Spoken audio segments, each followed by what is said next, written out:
diagnosed with stage 3 invasive ductal carcinoma.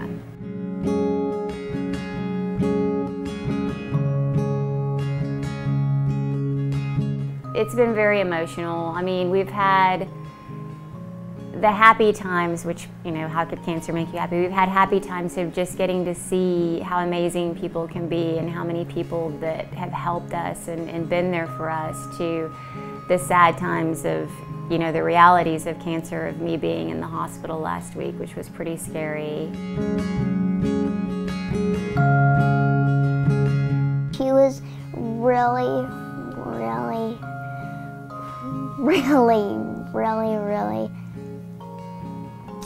sad, and she was really nervous about it. You just never know about the other side of it, the other aspects that they don't tell you about, and that's why my wife's been chronicling stuff and blogging, and as you'll read on this site, more and more about how, you know, what her experience is, what our experience is as far as mine and then my daughter's as well.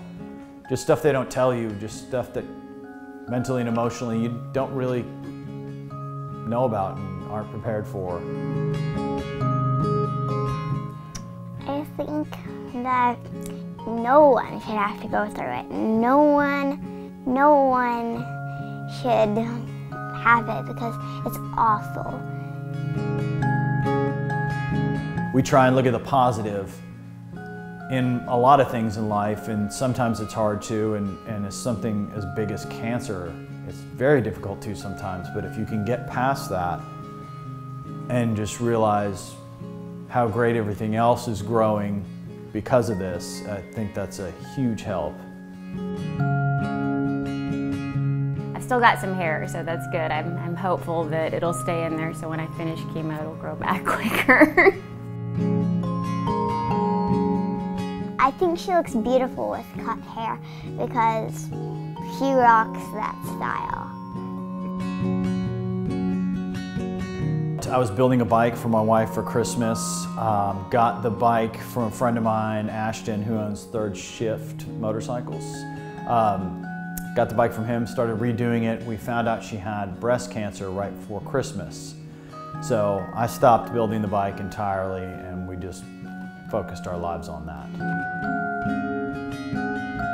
But I was like, why don't you build the bike and then you can, you know, auction it off, kind of like Sophie did with her dad, to kind of raise money to help us with bills and stuff. Plus it'll keep you busy and occupied, and you won't have to, you know, think about this all the time. And so he was really excited about it, and started putting it together, and it's amazing how fast and quickly it grew, with so many people wanting to be involved and helping and stuff. It's you know, it's very overwhelming, and we're very grateful for everybody who's just come out of the woodwork wanting to be a part of it. It's a 1969 Honda CB350, really cool little bike, and some lucky winner's gonna be really happy with it, I think. We are March 1st gonna be at Rusty's Custom Rods at his shop with a bunch of my friends. We're gonna put this bike together in one day, and that day starts the raffle. Just needed to add something here. I believe I'm gonna be a future moto lady.